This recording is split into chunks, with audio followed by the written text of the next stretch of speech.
workshops and the webinars and things. She do womb work. And so as a doula, when you're thinking about your business too, you want to think about what sets me apart from everybody else.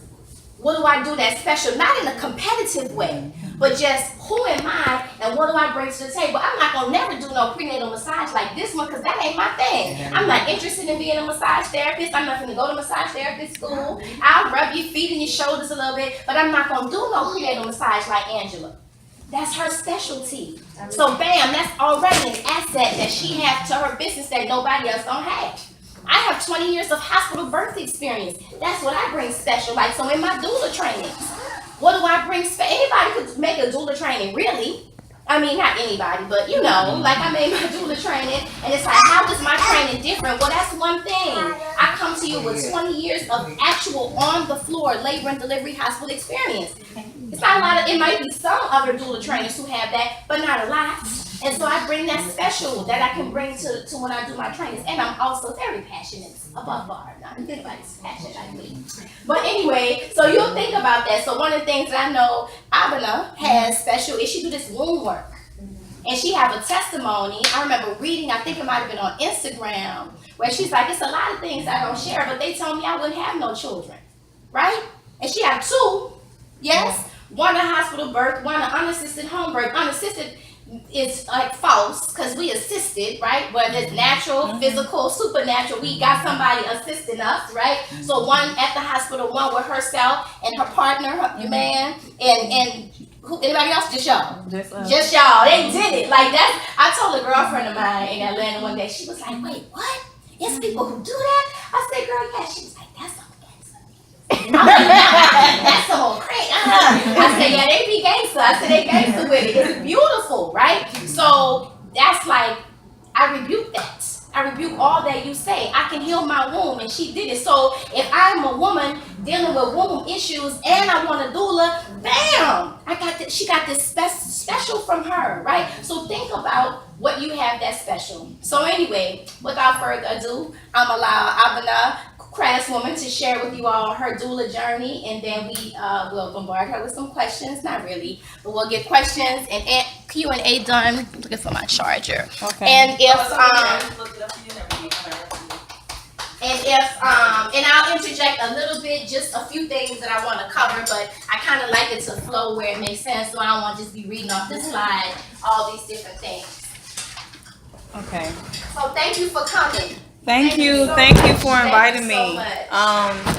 I'm craftswoman. I just like to tell everybody everything that I do. I'm just sorry. I'm a licensed. The reason how I got the name is because I was already a licensed nail technician. I've been doing that for like over 20 years, and I became a candle maker, and I wanted to get into the doula work, so I was trying to find a name. My first business was Candles Created, and then it was, Natural Nail Services. So I just came up with the name Craftswoman, and people just started to like really call me that. So that's how I got the name Craftswoman, because I was thinking like crafts, because I do so many crafts, and then the womb, it will have to do with the birth work. So I got into the birth work after I had my son. It was something happens very special when I got pregnant.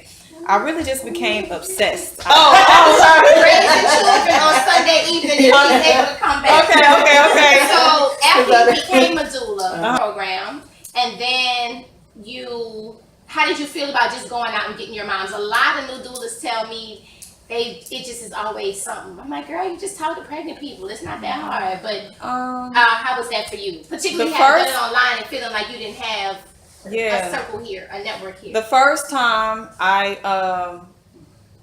saw a lady actually at Kroger, and she was walking out and she was pregnant, looking all like she tired, ready to have a baby.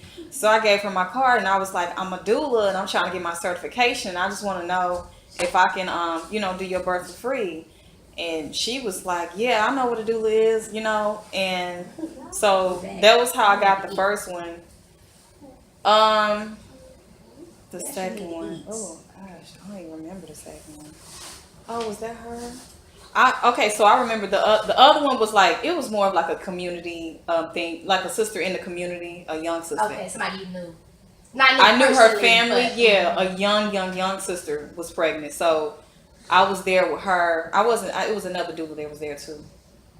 And actually, honestly, I cannot remember who the that's third person okay. is. Right now, I don't remember But the you third person. basically just reached out to people you saw, people that you knew. You know what I mean? And that's just my point in that. A lot of When you people say get, free, they gonna want you. yeah, we gonna talk about that in a second. Oh, Right. oh, you don't do free. And here is what I believe. If you choose to do free birth, that's wonderful and fine. And you can do free births for people that you know that are afford it. But just because you are so-called, quote, uncertified, you already know how I feel about certification, does not mean that you don't have value or worth, and does not mean that you cannot market yourself for a fee. Now, the fee could be $50. It doesn't have to be $500. But when you do stuff for free and I just want to get my certificate to do it for free, you're undervalued, you're unvalued, you're looked at as if you must not know nothing or be worth nothing. Everybody in here has had children, so that alone gives you pieces of experience. So you do not have to market yourself for free just because you're waiting to get your certification. That's not a requirement. I don't advocate for that necessarily. If that's what you want to do, that's fine. But I don't really believe they owe you something. Whether it's gas money, lunch money, you got to get your doula bag together, whatever. You can negotiate for even for small amounts. Yeah, I definitely don't recommend that no more. It was. I think it was just because I wanted to do it so bad. Yeah, You and know, that's what happens. I just wanted to do it so bad. But yeah, people do take advantage of you when you're free and low cost. Do you work in a collective? Have you ever done a collective? Or are you totally independent? And can you speak on that at all? Why you chose whatever you chose, and what the vibe is here in the Dallas area around collectives versus independent? I'm independent. It's not what I want it to be. One thing I can say is that some people are not serious about it. Like one sister, she was supposed to becoming a doula, and the mama called her and she went back to sleep.